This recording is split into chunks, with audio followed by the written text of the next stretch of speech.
என் அன்பான பக்தர்களே, கர்த்தரை துதியுங்கள். நான் அருண் மக்கி. உங்கள் அனைவருக்கும் அன்பான வணக்கங்கள். இன்று ஜனவரி 5ஆம் நாள், 2026ஆம் ஆண்டின் முதல் மாதம்.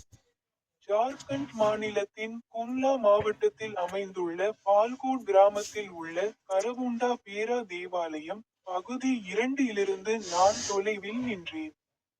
அவர் தனது பைபிள் வசனங்களில் ஒன்றை பற்றி பேசினார். புனித லூக்காவின் பரிசுத்த நற்செய்தி, அத்தியாயம் 6, வசனம் 36இல் அவர் கூறினார், உங்கள் பிதா இரக்கமுள்ளவர் போல இரக்கமுள்ளவர்களாயிருங்கள். உங்கள் அனைவருக்கும் அன்பான வணக்கங்கள். எனது யூடியூப் சேனலில் உள்ள பொத்தானை கிளிக் செய்ய மறக்காதீர்கள்.